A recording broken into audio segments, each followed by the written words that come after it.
finish our race poorly or never finish at all.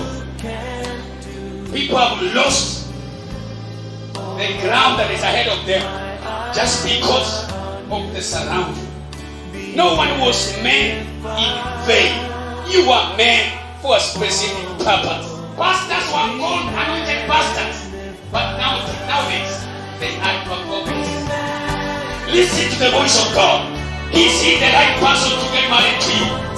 Is he going to help you accomplish your purpose? Forget what happened yesterday. Forget how many people are dead and focus on your calling. The Bible says all the books will be open and every man will be able to tell what he did in this world when he was still in the body. Whether good or fear is of the enemy. Fear is not godly.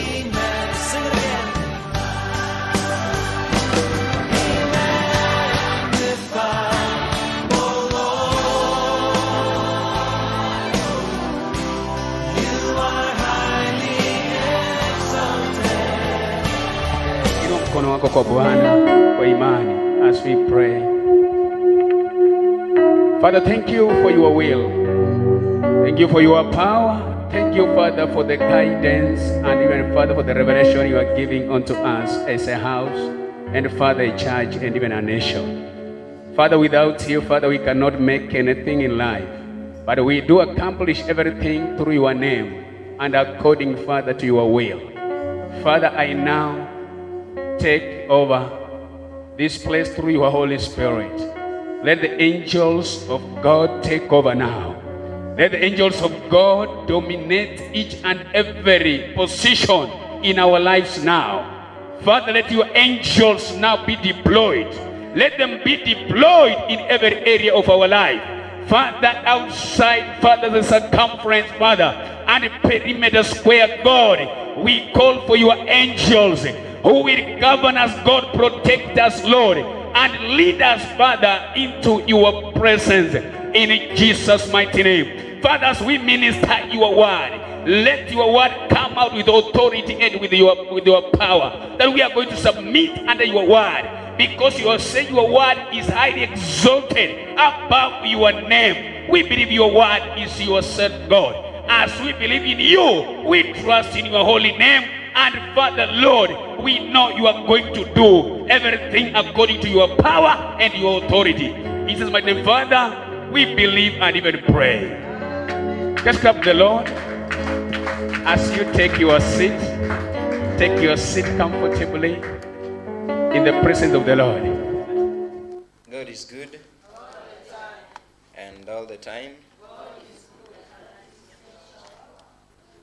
I take this opportunity to humbly appreciate God for this far that He has brought us. I want to take this opportunity to thank each and every one of you for making it to this place this morning. And I want to believe that this is a day that the Lord has made, that we'll rejoice and be glad in it. Bwana Yesu asifiwe. And I also want to thank our dad and our pastor for this great opportunity he has granted unto me so that we can share the word of God together with our mom. I just want us to appreciate them. Let's just give them a hand of appreciation. Thank you very much, and may God bless you. I want to thank God for the session that has just ended, the praise and worship. It has been great, it has been wonderful, and we really thank God for what He's doing in our lives. Bwana Yesu asifiwe. Naitwa Osumba Collins. The Lord is my personal savior, and I really thank God for the far that He has brought me. Bwana Yesu asifiwe. And the Lord has been great in my life. The Lord has been great in this place, and for the time that I've lived serving Him, I want to confess that I've never regretted. Bwana Yesu asifiwe. I've never regretted for having given my life to Christ, and I'm that grateful. Amen. I want us to go to Exodus chapter number 33, verse number 14, in Jesus' name, and I believe we are almost there. Amen. Bwana Yesu asifiwe. I surrender all to you. Everything I give to you, withholding nothing,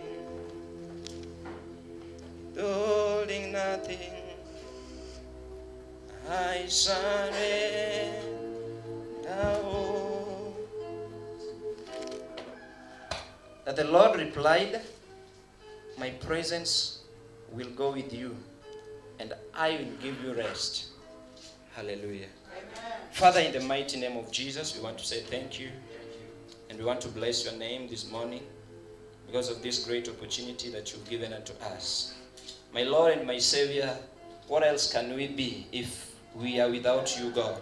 And that is why this morning we just want to confess that we surrender everything unto you. That, Lord, we are withholding nothing in your presence, Jehovah Father. And we pray that, God, this is your word that you brought for us this morning. As the Bible says that your word never comes in vain.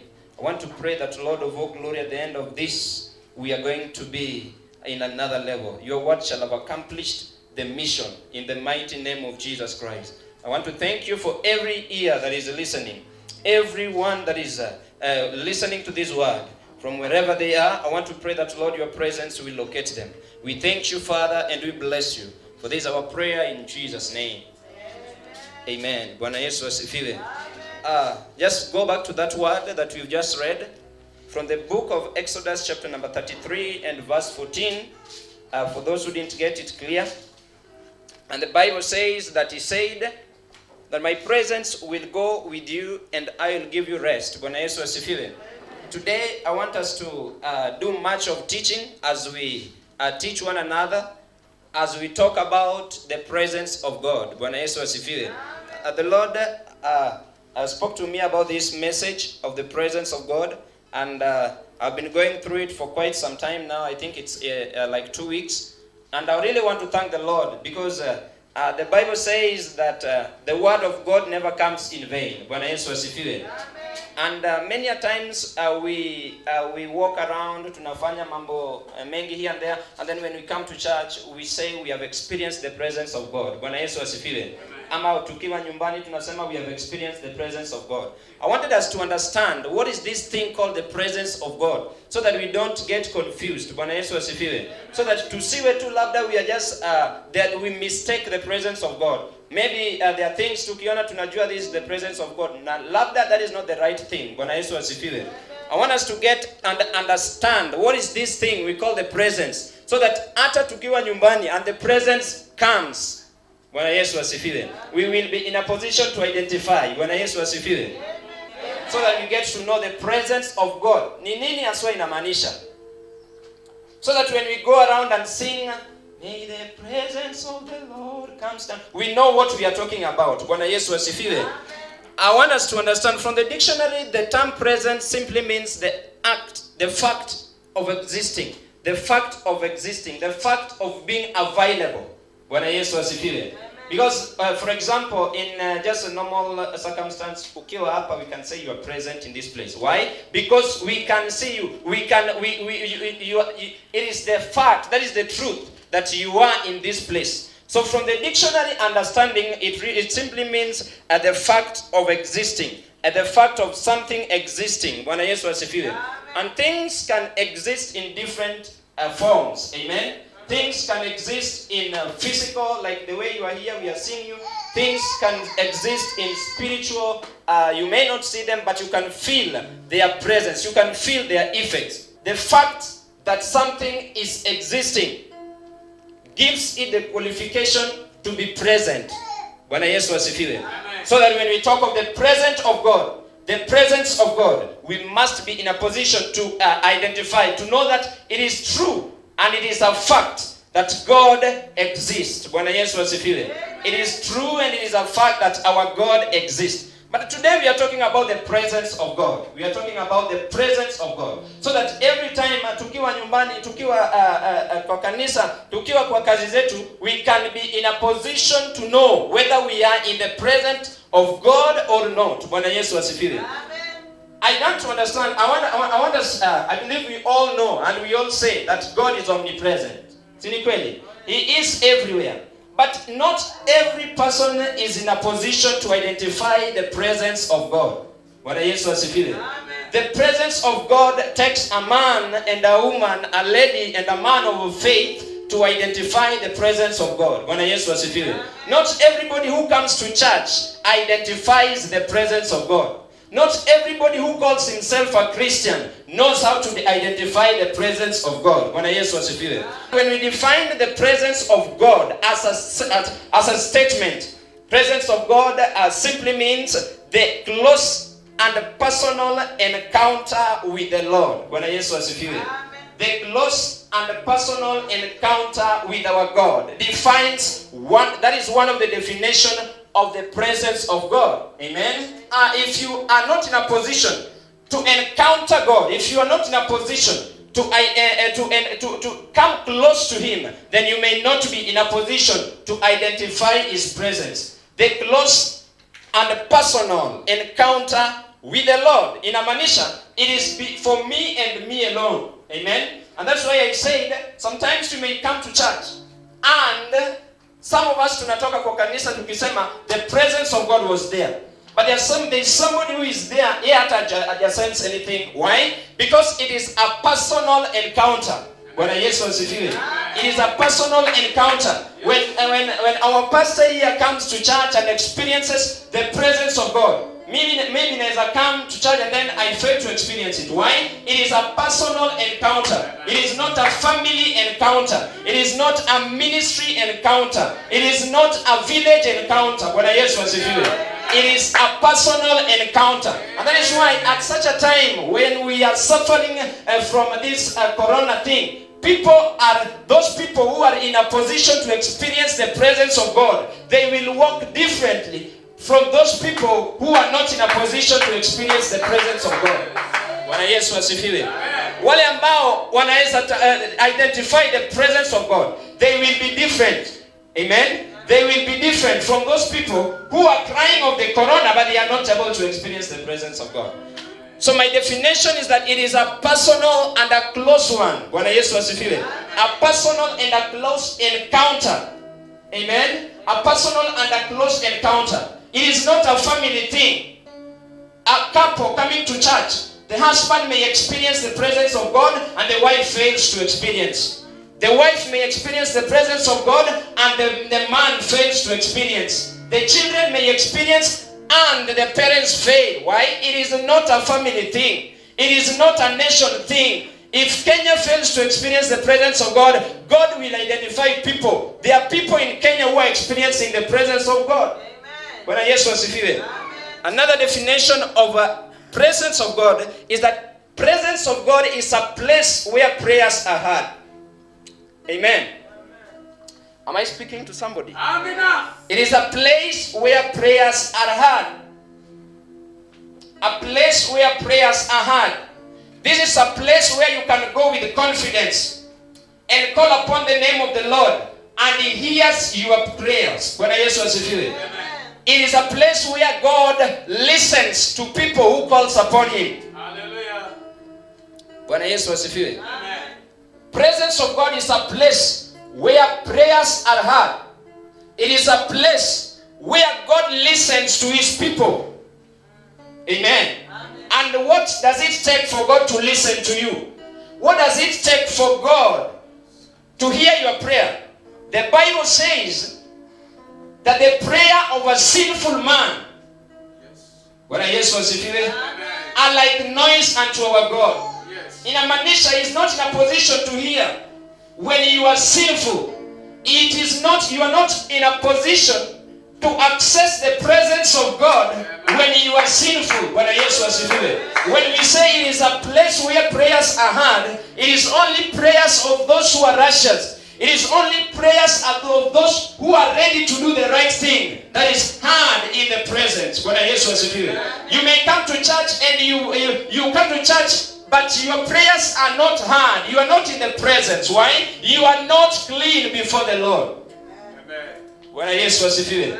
So it means even our sin separates us from the presence of God. Amen. Even our sin separates us from the presence of God. So my brother, my sister, it is not a matter of going to church. It is not a matter of praying. It is a matter of praying when you are clean. So that the Lord may be in a position to hear your prayer. But if you are not in a position to clean yourself, then it means your prayers are like noise making unto our God. Amen. So I want us to get to another level from now henceforth, where we will get a close encounter with our God, where we will get up to a point where we can pray and get out of the house confidently that our prayers are heard. Bwana Yesu asifiwe. So that ukitembea useme yupo Mungu mbinguni. Bwana Yesu asifiwe. As you sing, you know that it is only a God who hears the prayers of people who are doing things according to his will. Hallelujah. Amen. Presence of God is a place of judgment. Bwana Yesu asifiwe. It is a place of judgment. Another definition. It is a place where we go there and we are able to access it only when we are clean. It's a place of judgment. It's a place where we are either considered to be good or we are considered to be out. Bwana Yesu asifiwe. And of course you know when you are considered to be out, you know what you're supposed to do. Amen. Let's read the book of Jeremiah. Jeremiah chapter number 52 verse number 3. Jesus reign.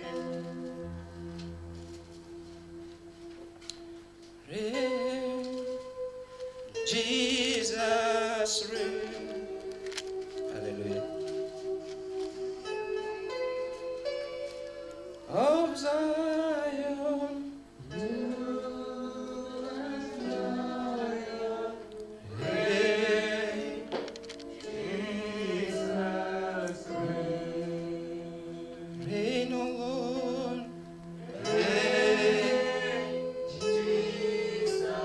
We want to get to a point when we call his presence, he reigns. Hallelujah.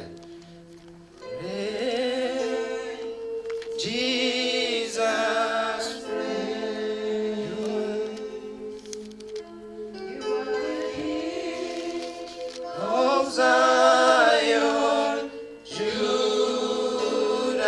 Lion, reign. Jesus reign. 52 and verse 3, the Bible says, that is of the book of Jeremiah. This is what my version says, that it was because of the Lord's anger that all this happened to Jerusalem and Judah. And in the end, he thrust them from his presence. Bwana Yesu asifiwe. Amen. It was because of the anger of the Lord, it was because of the Lord's anger that all this happened to Jerusalem and Judah. And in the end, he thrust them from his presence. It means Jerusalem and Judah had sinned against the Lord. Bwana Yesu asifiwe. And the Lord could not allow them to access his presence. Why? Because they were sinful. So it is a place where judgment is made. It is a place where we are judged. The presence of God is a place where we are either accepted and embraced in the presence of God, or it is a place where we are thrown away as the way it happened to Judah. Why? Because when we are not clean, when we are not in the right will, when we are not in the right way, then the Lord is not able to accept us. The Lord is not able to see us in his presence. So it is a place of judgment, of either a place whereby you are either accepted, or it is a place whereby you are thrown out. So I want to pray that as we continue, we will be in a position to be embraced in the presence of God.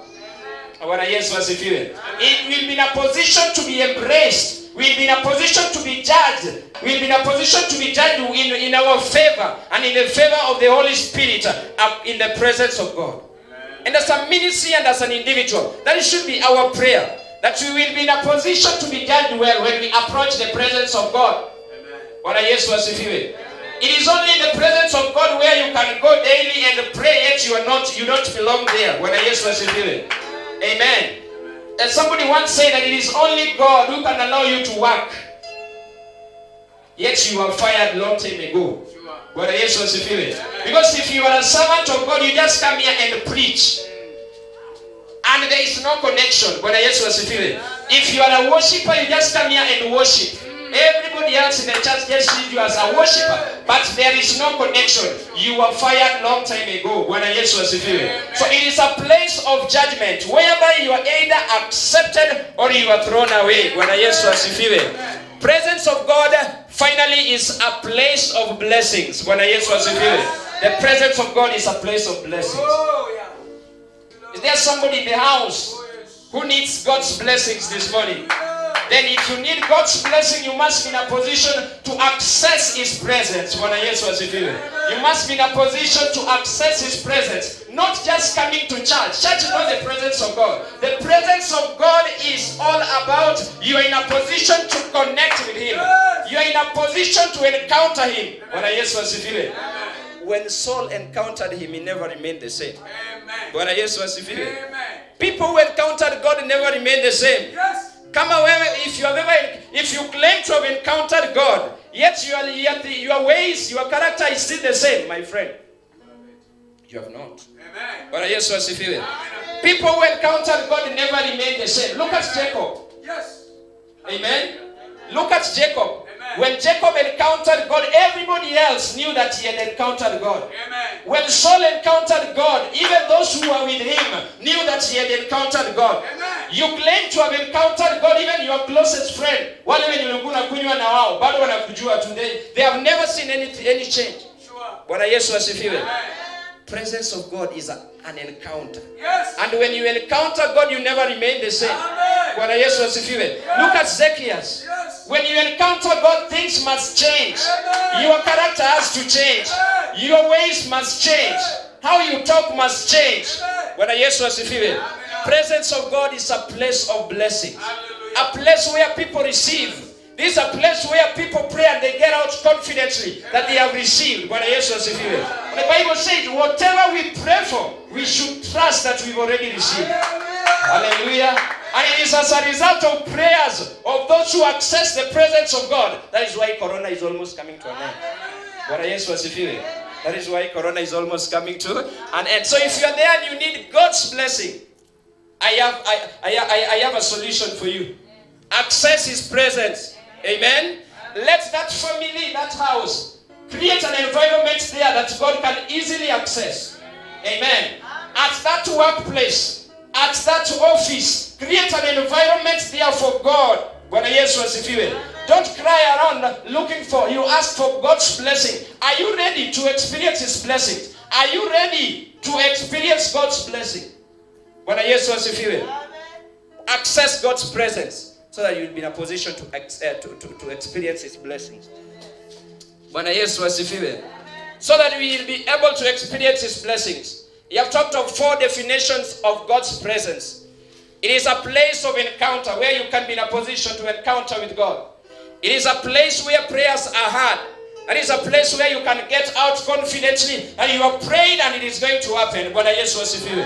It is a place of judgment whereby we are either thrown in, we are either accepted or we are thrown out. Amen. It is a place of blessings. When a family accesses the presence of God, you get out there with blessings. When an individual accesses the presence of God, you come out there with blessings. When a church accesses the presence of God, you come out there with a blessing. Bwana Yesu asifiwe. Amen. You come out there with God's blessings. Why? Because you are in a position to access His presence. You are in a position to communicate to Him. You are in a position to encounter Him. I want us to understand what are some of the ways through which we can experience God's presence. Bwana Yesu asifiwe. What are some of the ways through which we can experience God's presence? When you want to experience God's presence, wherever you are in your house, you are in your office, you are in the church, you need to be in a position to go through the following. Bwana Yesu asifiwe. The first thing that will enable us to experience the presence of God, so that you can tap those blessings, so that your prayers can be heard, so that you can get that personal encounter with Him. The first thing you need to do if you want to experience His presence, you must come clean. Bwana Yesu asifiwe. You must be sanitized. Bwana Yesu asifiwe. Today we talk of sanitizing. You must be sanitized. Your heart has to be sanitized. I'm not talking of you going to wash your hand there, and then you must get sanitized in your spirit. So that you can experience the presence of God. Now sometimes we fail to experience His presence because there is something in our life that is blocking the communication between us and our God. Am I talking to somebody? Yes, we are talking over, you must come clean with God.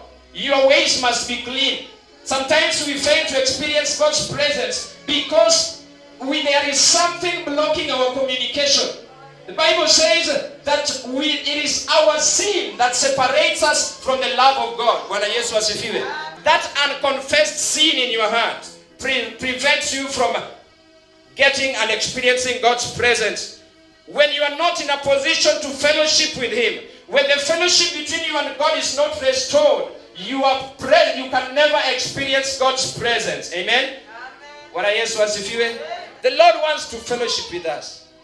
And the Lord wants to stay very close with us. So as a Christian, as a saved Christian, if you want to experience God's presence, you must be in a position to come clean. You must be in a position to remove anything between you that is blocking your communication.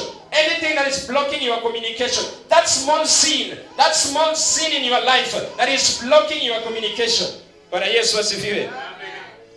If you are a minister of God, you are not able to experience the great anointing of God. Once there is something in between, there is a curtain in between, there is a wall in between, a wall of sin, a curtain of sin in between blocking your communication with God. You can never experience His presence. Bwana Yesu asifiwe. Can never experience His presence if your fellowship with Him is not restored. The communication of God can only flow again if we allow Him to, if we are restored back in His presence. That is when the communication can flow. One of my friends was telling me that this time round, break watu wamechukua ya corona. Wakati watu watarudi kwa makanisa, the first message we should preach is the message of salvation. Bwana Yesu asifiwe. Everybody must get saved afresh because people are outside here. Bwana Yesu asifiwe.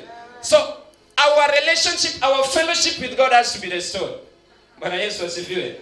Yes, you must confess Christ so that things may be clear with you, so that things may be good with you. Amen. Another thing that we need to do if you want to experience His presence is that we must be in a position to read the scripture. To read the scripture and understand the word of God. The Bible says that God has lifted His word above His name. Bwana Yesu asifiwe. But what do we say about the name of God? The name of God is a strong tower. Bwana Yesu asifiwe. The Bible says in the mention of His name, every knee has to bow. Be it the knee of corona, be it the knee of cancer, the knee of malaria, the knee of poverty, the knee of whatever. They must bow in the mention of the name of God. He has exalted His word above His name. So what does it mean? What is that which the word of God can perform? It means when you read the word and understand the word, it will perform exceedingly. Bwana Yesu asifiwe. Abundantly beyond what we can imagine. Bwana Yesu asifiwe. So if you want to experience His presence, read the word. Amen.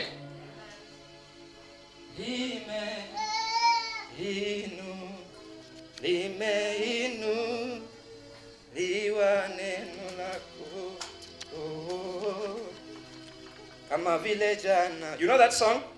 That the name of the Lord is lifted. You know that song? You know that song.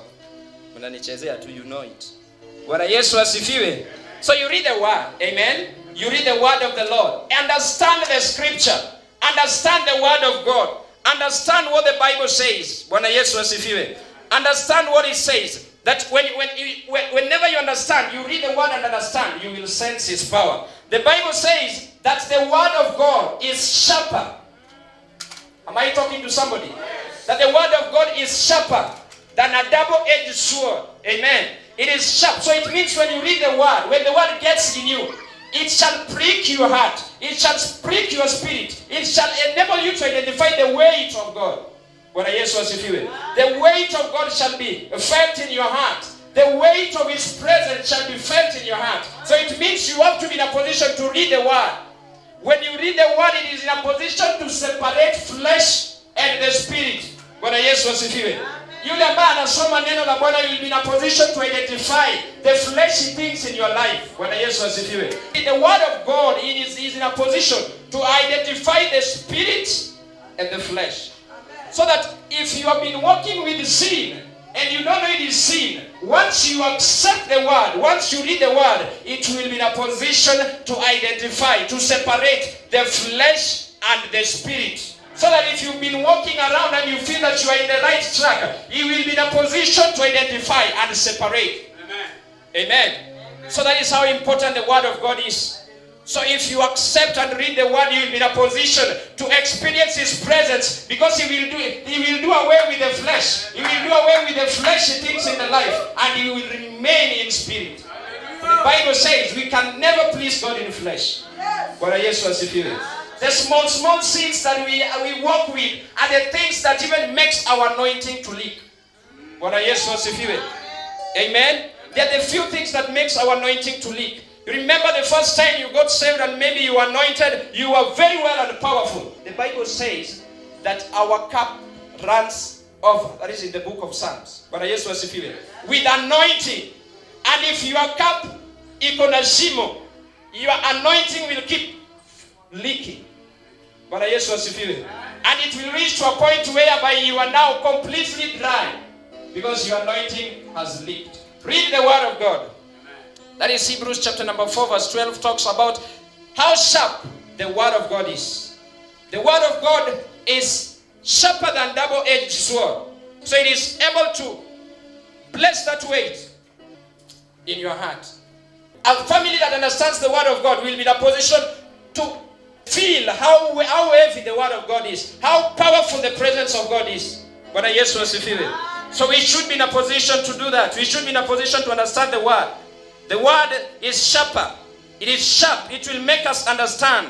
It will prick into our hearts the conviction of the Spirit, the inspiration of the Spirit, Bwana Yesu asifiwe, and the determination to get closer and closer to Him. Bwana Yesu asifiwe. When you read the Word, it will give you that conviction that I need to access His presence, that inspiration of serving Him, that determination of getting closer to Him. Bwana Yesu asifiwe. Amen.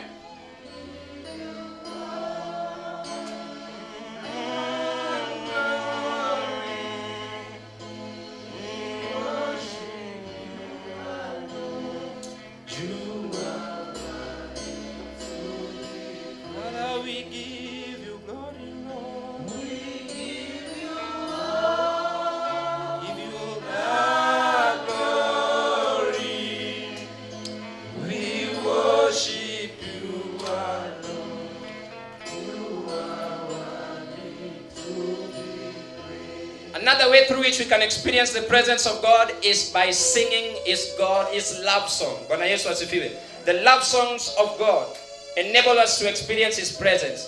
The Bible says that God dwells in the praises of His people. Bwana Yesu asifiwe. And you have ever asked yourself, amen? You have ever asked yourself, why is it that when you come to church on Sunday, why is it that when people are worshiping, you experience, you feel like the heavens has come? Amen? Why is it that when you are just in your house, you can never feel the same feeling that you feel when in the church? Because maybe it is only in the church where you worship God. Bwana Yesu asifiwe. There is power in worshiping God. There is power in praising God. Bwana Yesu asifiwe. When you praise the Lord faithfully, when you worship the Lord faithfully, even if you are in your house, you will experience His power. Amen. When things are tough, and you choose to worship the Lord, you will experience His power. Bwana Yesu asifiwe. When things are not working, hata watu hawana chakula, and you are able to experience, you are able to worship Him. You are able to tell Him that we give you all the glory. You are able to tell Him that we worship you alone. You are able to experience His presence. Bwana Yesu asifiwe.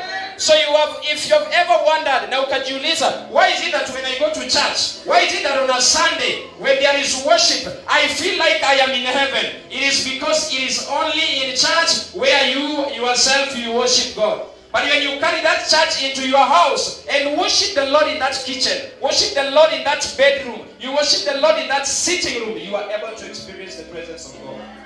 Bwana Yesu asifiwe. You are able to experience His presence when you choose to worship Him. Mahali popote. At your workplace, when people are complaining, you are in your office worshiping the Lord.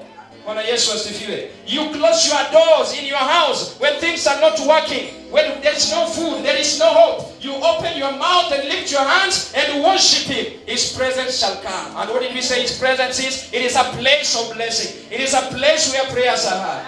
Bwana Yesu asifiwe. That is a secret for those of us. If in that tough situation, focus unto Him. Worship Him. Bwana Yesu asifiwe. Tell Him how great He is. Tell Him how powerful He is. In that house, in that office, in that business. It doesn't matter the situation. Even if the business is not going well, in one corner, just worship Him. Tell Him how faithful He is. Tell Him how great He is. His presence shall surely come. And when His presence comes, the situation will never remain the same. Amen. Nowhere He visited and remained the same. Bwana Yesu asifiwe. Look at the example of Lazarus. When He visited Lazarus, when His presence came in the house of Akina Lazarus, what happened? The situation never remained the same. I pray that we will get the desire to access His presence. Amen. That even that situation that you are already burying, you are in a position to see hope. Bwana Yesu asifiwe. You are in a position to see hope. Your child is there on the bed. You don't have money to take him to the hospital, but you are seeing life. You are able to identify His presence. Bwana Yesu asifiwe. That is how powerful His presence is. Worship Him. You are highly lifted up, Jesus. Jesus, you are highly lifted. Is that hard to tell Him? Is that too hard to tell Him in that situation? You are highly lifted up. In that tough situation, remember you are testifying of His presence. Your child is sick, but you are telling him that. You don't have food, but you are telling him that. You don't have rent, but you are telling him that. You are highly lifted up. Jesus, Jesus. Father, thank you. You are highly lifted up. Love your name. Jesus, Jesus. I wonder whether that is too hard to tell him in that tough situation. Just few words. In worship, a worship that is focused unto Him. And His presence shall come. His presence shall come. And when His presence comes, Bwana Yesu asifiwe. When His presence comes, nothing will hide from His presence.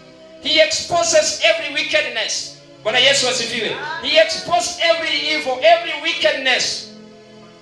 God is powerful. Desire to experience His presence.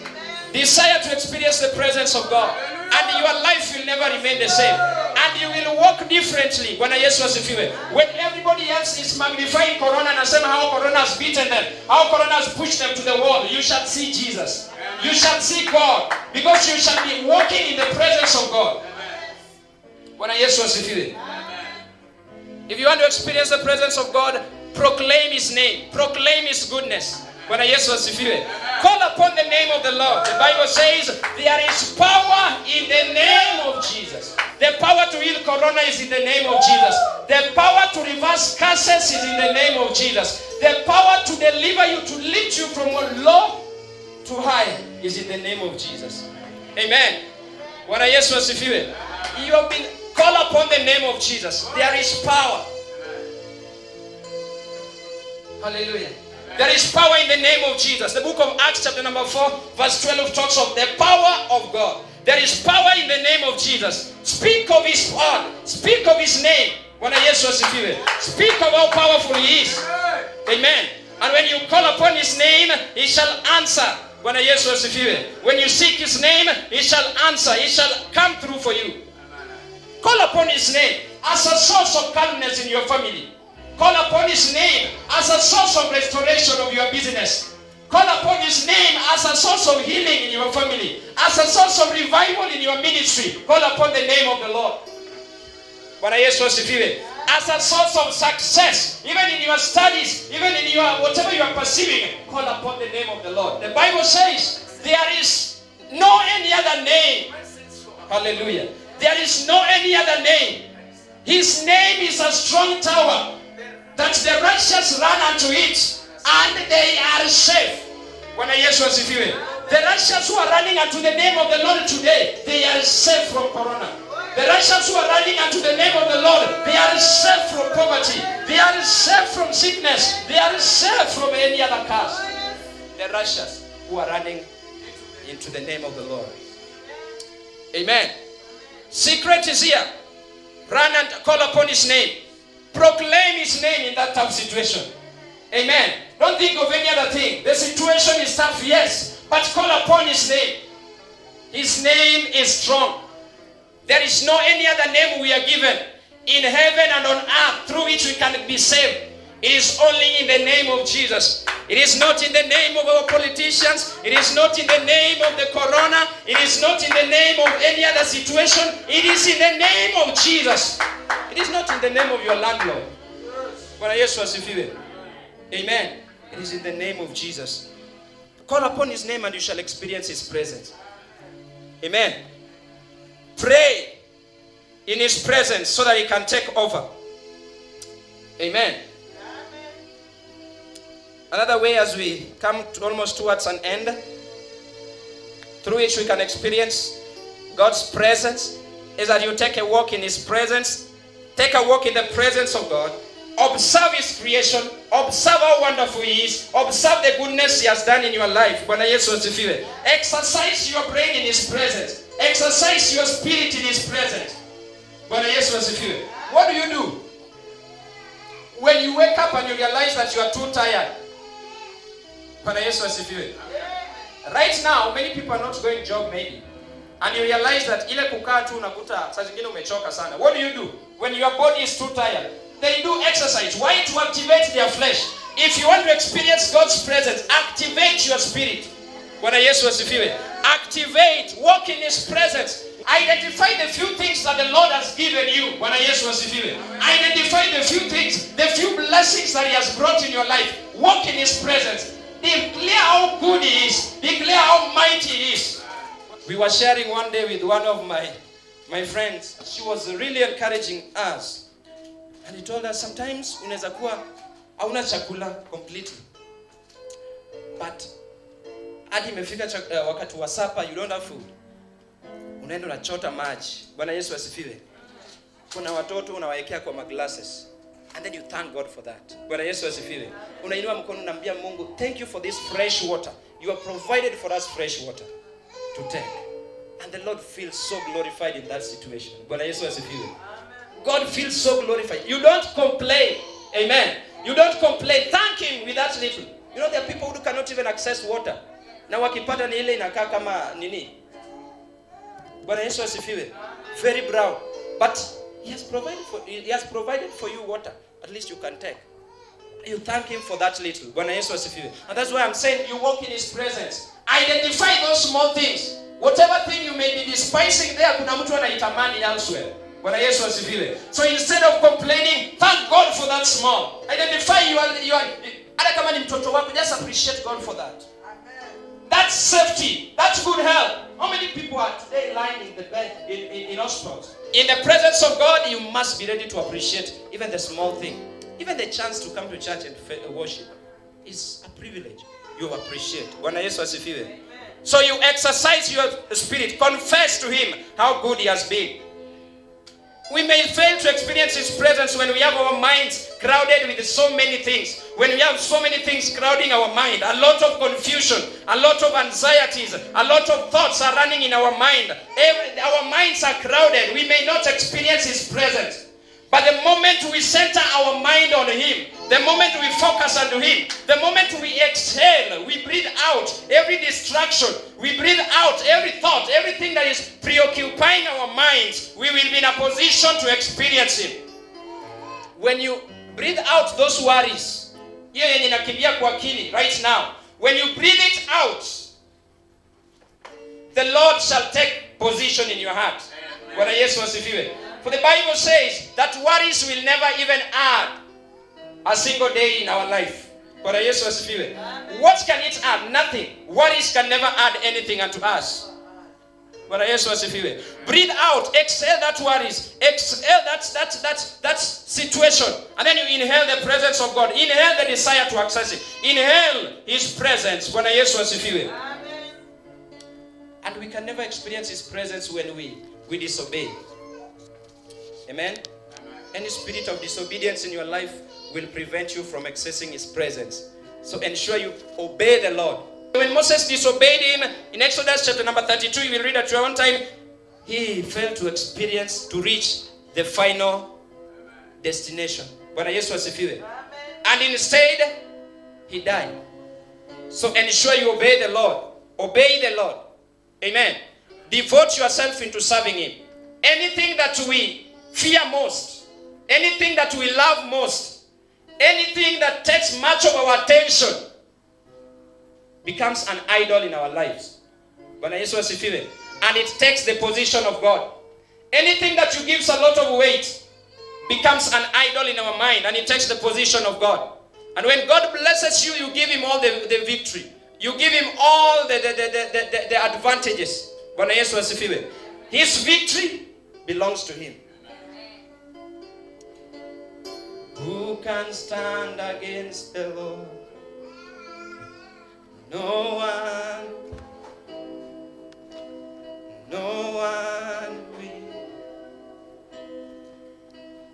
Who can stand against the Lord? No one. No one will. Oh, oh.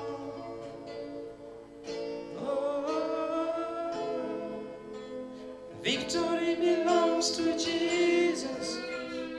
Victory belongs to Him. So every victory belongs to Him. Bwana Yesu asifiwe. Every single victory in our lives belongs to our God. Every single victory belongs to Him. When we give Him all the victory, He takes charge. He feels proud. Bwana Yesu asifiwe. He feels proud in Him. But when you defy His rules, when you defy His ways, when you defy His plans, then He goes away. Bwana Yesu asifiwe. When you defy His plans, the Lord lifts you. Amen. The Lord goes away. Let's rise up on our feet. As I want us to identify how powerful His presence is.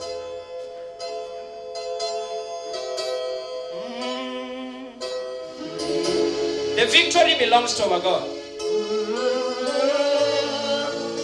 He is the one. That small thing that you thought you did your own, victory belongs to Him. That life that you live, victory belongs to Him. No one can stand against Him. No man can stand against Him. And you can confess that in your room. You can confess that in your office. Tell Him. You can confess that on your way to your business. That victory belongs to our God. Victory belongs to Jesus. With the presence of God we access, He'll be in a position to reveal even the little sin that will prevent us from accessing His presence. Victory belongs to Jesus. When someone accesses His presence, He will be able to reveal that small sin, and He'll be able to make you clean.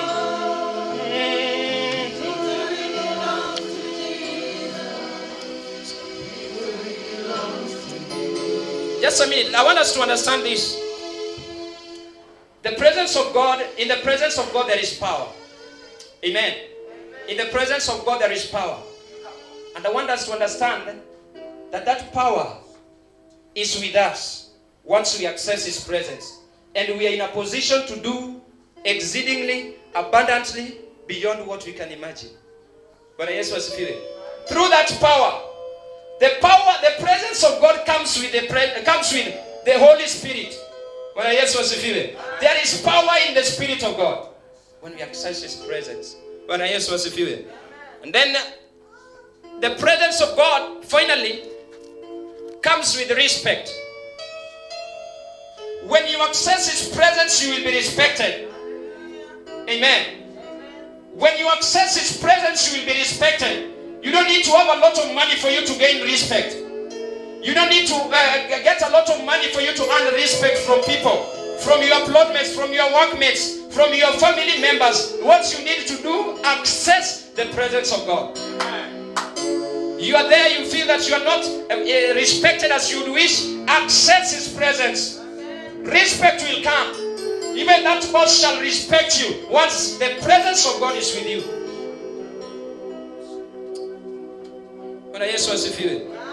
Access His presence so that you can earn respect, so that you can walk with respect, so that you can stop walking with shame.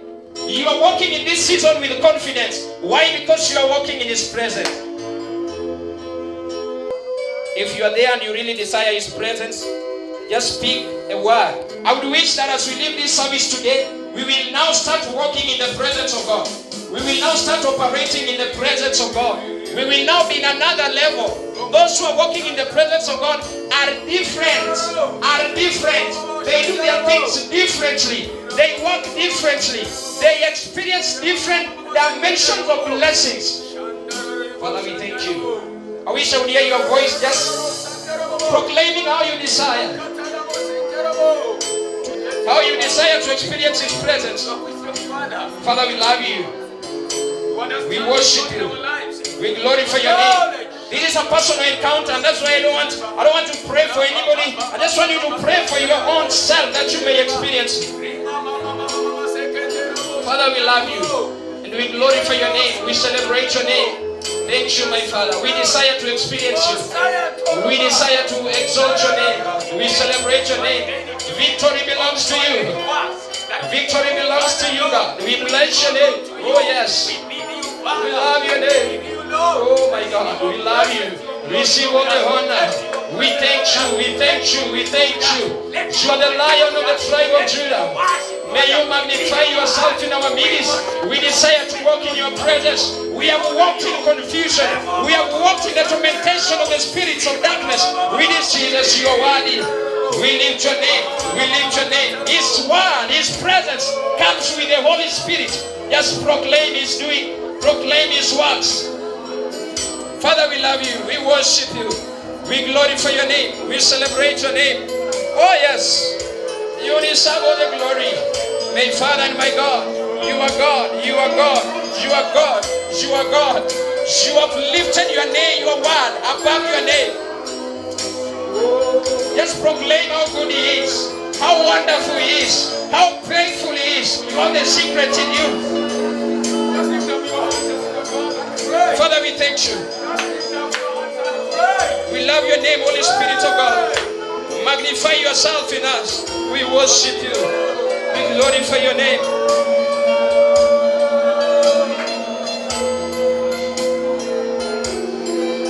We bless you. We celebrate your name. We glorify your name. We worship your name. As we finish, I just want you to, if the Spirit is telling you to worship, if the Spirit is telling you to praise this, whatever the Spirit is telling you in the next 1 minute, the way you feel His presence shall minister to you. In the name of Jesus, just tell Him, just do to Him what the Spirit is leading you to do.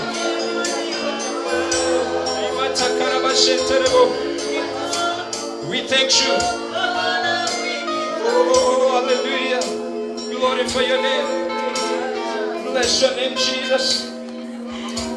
We exalt your name, Lord.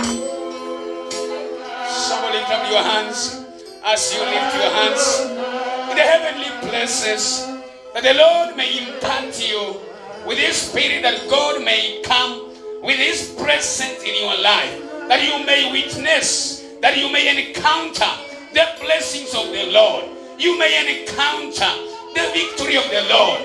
You may encounter the power of the Lord.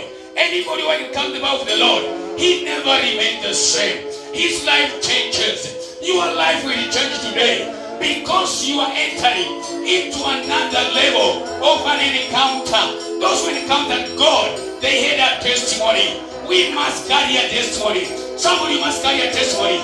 Tell God tonight that Jehovah, today and tonight, I want to encounter you. I need your testimony. I need your fellowship. I need your spirit. I need your encounter. Saul encountered God. He saw His presence. He became blind. But after 3 days, he received his vision back. And his name was changed. He was called Paul. Somebody say amen. Somebody just say amen. Just declare amen. Tell God, I want to see your presence. I want to see your presence. I want to see your victory. I want to see your power. When Jacob encountered with God, his name changed. He was called Israel. For God said, you are blessed. You are the blessed one. May somebody encounter God today. May somebody encounter God today. If you have never encountered Him today, encounter Him today. You have never encountered Him anymore. Today encounter Him. Inua mikono yako kwa Bwana. Inulia mikono Bwana yako. Inulia Bwana wako mikono. Usije ukakunja mikono yako. Usije ukajiangalia chini. Tazamia Yesu juu. Anasema, those who are mine, I know them and they know my voice. Hear His voice. He's speaking to your life today. That His presence is the power that is working in you. We need this power. We need to walk on water like the day of Peter and Jesus. We need to mount in heaven with our hands like the days of Elijah. We need to mount. We need to go in another level. You need to ascend in another level. Call out to God because of your family. You need to enter into another life, into another situation that God is bringing you away. Not a situation of captivity. You are being liberated. You are being set free. Let there be an encounter. Let there be an encounter. An encounter with God. An encounter with God. An encounter with God. An encounter with God. He told him, Abraham, leave this land. Go to our place. I will show you. He did not worry. He did not say no. He did not say, how will I go? He said, because I'm in your presence, I will go. Somebody God is speaking today. May you focus. Don't leave and look at what has happened in your life. Don't look at the situation that is there, that is now. She mocking you. You will never be mocked by the situation. Oh yes, Moses knew. Moses knew the power of the angel. And God says in the book of Exodus 3 verse 2 that I will give you my angel to guide of you. But Moses says no. I know what your angel can do, but I need your presence. I want to be a person of a difference from other people. I want to be a nation of a difference from other nations. I want to be a church of a difference from other churches. I want to be a nation which is different from other nations. In Jesus' mighty name, I want to eat not like other people. I want to pray not like other people. I want to sing not like other people. I want to worship not like other people. I want when I lay hands upon people, they may receive healing. They may receive healing. I don't want to be disqualified. I want to hearken unto you. I want to be a man of a difference. And the Bible says, and Moses says, I know what your presence can do, but I want your power. Oh, I want your presence. Oh, Jehovah. Oh, yes. Jehovah. Asante. Oh, yes. Jehovah.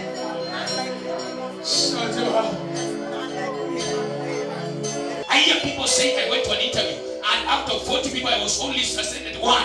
I've never seen this. I've never seen this. I was sick, but after praying, people say I was healed. But me, I've been praying when I'm sick. I never get this. How can your presence come to me? Raise up your hand. You don't know how to come. Just come. Just come. Don't be afraid. You are in the presence. Don't be afraid. Don't be afraid. I want to pray with you. Just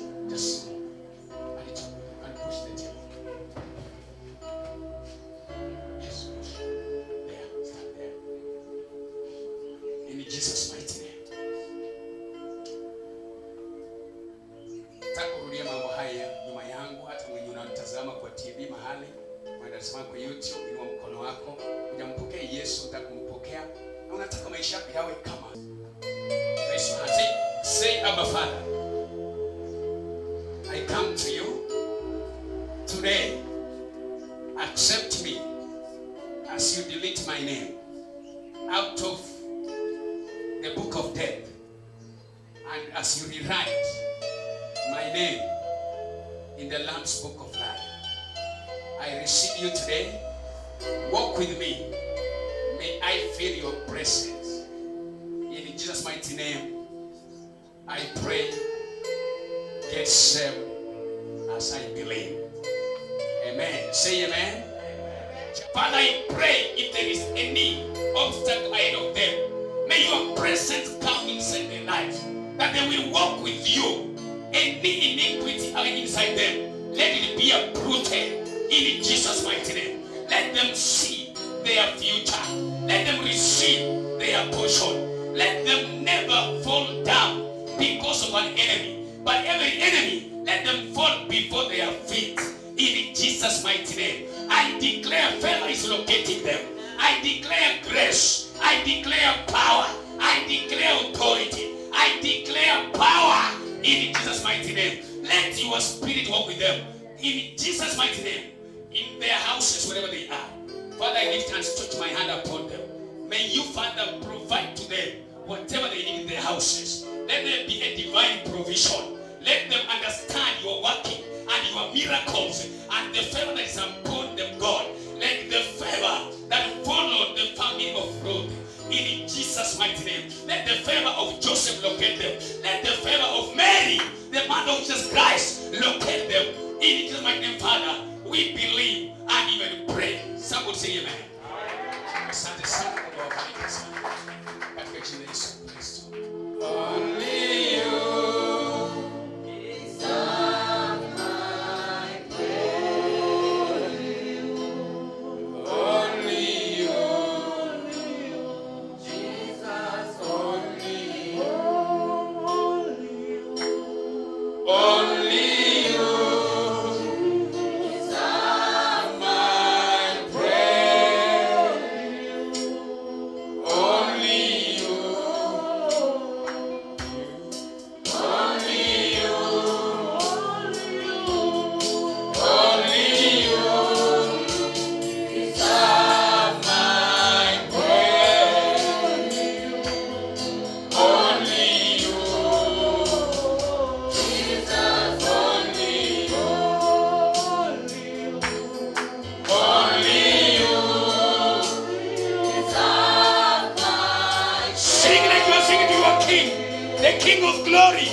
Also, the birds of the air, they sing jovial song to the Lord very early in the morning. When you are still sleeping, they are already awakened in God. We have eaten, we have slept. We did not have a place to sleep, but we have slept. We have eaten. The Bible says you are more honorable than the lilies of the valley, and you are more special than the birds of the air. Why can't you worship God in spirit and in truth? The time is now. The Bible says the time and the hour has come for them who will worship their God in spirit and in truth. Worshiping God in truth and spirit. You don't look who is looking at you. You decide, you say, God is between me and you. Like Jacob wrestling with God. And he said, God, you will not live here unless you bless me. I want my name to be changed. I have been called a son plata. I have been called a thief. I have been called a robber. What do you speak about my name? And God said, from today, I will call you Israel. For your name has been changed from Jacob unto Israel, because you are a blessed one. You are a blessed one. Somebody shout amen and say, I'm blessed. I'm blessed because of the encounter. I am blessed because of the presence of God. I am blessed because of my family. I am blessed. I am here, but I am blessed. People are crying, but I'm blessed. People are weeping, but I'm blessed. I didn't have money, but I'm blessed. I didn't have anything, but I am blessed. I have children, I am blessed. I've come to worship God, I am blessed. Blessings, blessings, blessing, blessing, blessing, blessing. Say I'm blessed. I am blessed. My mouth is blessed. My hands are blessed. My feet are blessed. My body is blessed. My church is blessed. My ministry is blessed. Kenya is blessed. Our political leaders are blessed. In Jesus' mighty name, shout amen. Worship. Worship. If you want to move mountains, worship God. If you want some obstacles to be taken away, worship God. If you want some yokes that are yoking you to melt, worship God. If you want some chains to break, be like Paul inside the prison. And he said, you prisoners, you are sitting there, but for me, I know what I can do to my God. And if these chains will be loosed. And he said, Father, I pray. And he started worshiping, saying, God, it is you, it is you, it is you, it is you, it is you. You have done it. You have made me who I am. You are God. I know you're in this situation. You are taking me out. And God said, why is this man trying me? Let me go down. And he came down. They saw everything that was in there. It was shaking. Shaking of the rocks. Shaking of the chains. Shaking of the doors. Shaking of the walls. And it broke. The walls came down. And there was victory. Because God was present. Because his presence was witness. Not because of anything else. But because he has worshipped me.